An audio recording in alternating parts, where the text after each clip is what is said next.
जो है थाने पुलिस द्वारा जो है बस्ट किया गया उत्तर प्रदेश का, किस तरीके से कार्रवाई हुई, कितने आरोपी इसमें गिरफ्तार किए गए?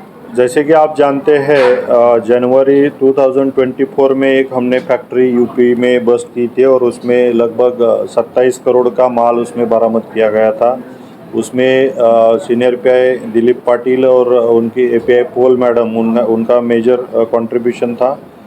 तो उसमें हमने लगभग उसका ही आगे इन्वेस्टिगेशन चल रहा था। इसके दौरान हमें ऐसी इन्फॉर्मेशन थी कि इसमें और कुछ लोग इन्वॉल्व हैं और कुछ फैक्ट्रियाँ इसमें अभी भी सेटअप उनका उत्तर प्रदेश में है, तो और उसका कनेक्शन महाराष्ट्र से है, सेल करने के लिए यहाँ पे आते हैं। तो उसके हिसाब से एपीआई पोल मैडम वहाँ पे फिर इन्वेस्टिगेशन के लिए वहाँ पे लगभग 2 हफ्ते वहाँ पे रही।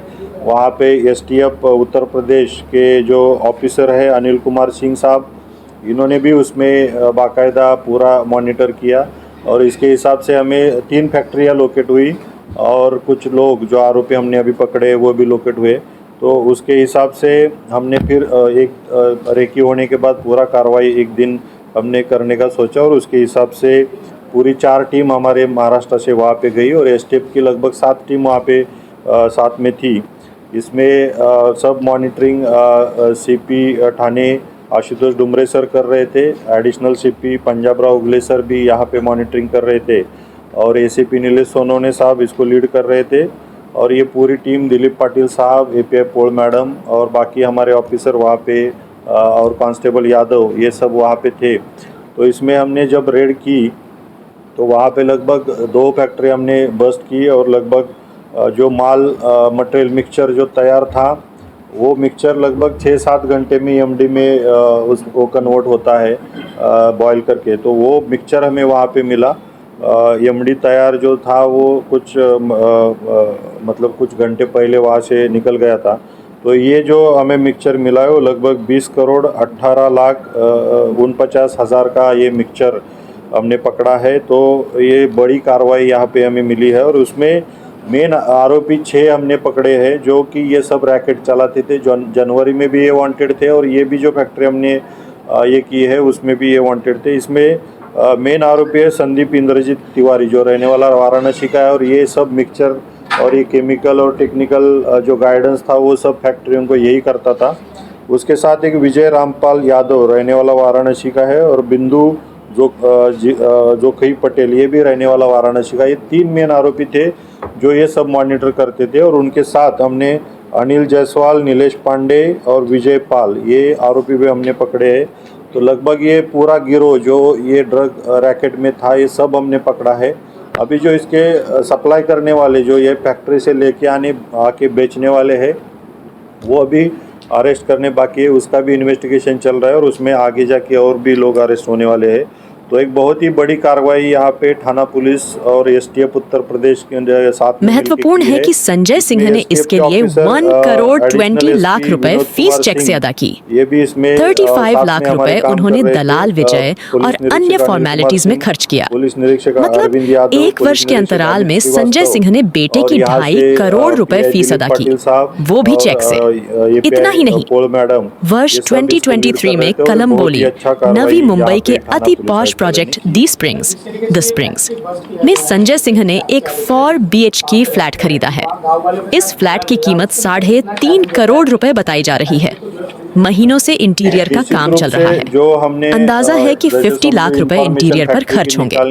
यहाँ संजय सिंह ने थोड़ी चालाकी दिखाई। फ्लैट की रजिस्ट्री अपने नाम न करा के अपने किसी रिश्तेदार के नाम कराई है, यानी बेनामी। रही बात द स्प्रिंग्स प्रोजेक्ट की, तो ये बहुत ही विवादित है। प्रोजेक्ट पूरी तरह कंप्लीट है, लेकिन अभी तक इसको OC नहीं मिली है। जब ये प्रोजेक्ट बन रहा था तब कुछ लोगों ने इसकी अवैधता को लेकर आवाज उठाई थी, शिकायतें की थी। तब उन लोगों को यह कहकर चुप करा दिया गया था कि यह प्रोजेक्ट सोनिया गांधी के दामाद रॉबर्ट वाड्रा का है। प्रोजेक्ट पूरी तरह अवैध है। सवाल है कि एक IPS अधिकारी संजय कुमार सिंह, जिसकी सैलरी फिक्स होती है, के पास 1 साल के अंदर 6 करोड़ रुपए कहां से आए। एक घटना का जिक्र करना जरूरी है कि तलौजा में CRPF कैंप के पास शाहरुख खान, आर्यन खान, पूजा ददलानी और संजय सिंह की एक मीटिंग हुई थी। पहले की खबरों में ABI ने इस मीटिंग का कई बार जिक्र किया है। The springs project CRPF camp के नजदीक है। इस घटना का भी जिक्र जरूरी है कि एबीआई महीनों से ज्ञानेश्वर सिंह और संजय सिंह की इन करतूतों की डिटेल्स इकट्ठा कर रहा था, तो दोनों को इसकी भनक लग गई। संजय सिंह ने 3 महीने पहले ही वीआरएस के लिए अप्लाई कर दिया था, जिसे उड़ीसा सरकार ने अभी मंजूर कर लिया। संजय सिंह की सर्विस मात्र 6 महीने ही बची थी। संजय सिंह के बेटे सक्षम सिंह के एडमिशन में 2.5 करोड़ रुपए और द स्प्रिंग्स प्रोजेक्ट में 4 BHK फ्लैट की खरीदी में 4 करोड़ रुपए खर्च करने की जानकारी एबीआई ने प्रधानमंत्री कार्यालय, गृह मंत्री कार्यालय, गृह सचिव कार्यालय, केंद्रीय सतर्कता आयोग, सीबीआई, एनसीबी और मुख्य सचिव उड़ीसा प्रदेश सरकार जैसे सभी महत्वपूर्ण विभागों को लिखित में दे दी है। आपको नशा मिलता है, लेकिन इससे पूरा बॉडी के ऊपर, आपके मेडिकल फिजिक के ऊपर पूरा इसका ऊपर बहुत ही बुरा असर होता है और पूरा मानसिक संतुलन भी इसमें खो चुके हैं। कोई कहाँ पे डेथ भी इसकी एक्सट्रीम कंडीशन में होती है। तो युवाओं ने सतर्क होना ज़रूरी है और ये अवॉइड करना चाहिए। ये जो टेम्पररी जो कुछ नशा करके आपको ये मिलता है, सुकून मिलता है, वो टेम्पररी रहता है, परमानेंट नहीं है। तो इसमें पेरेंट ने भी हमारे बच्चे कहाँ पे जाते हैं, क्या करते हैं, इसके ऊपर वॉच रखना चाहिए।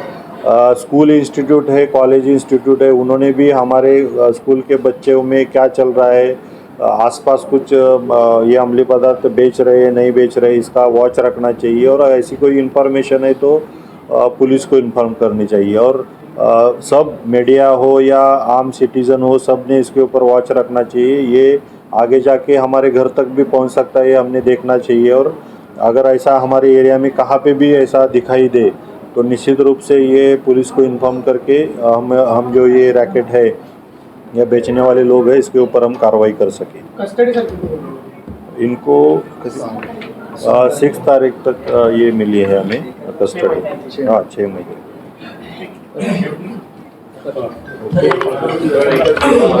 बस दीजिए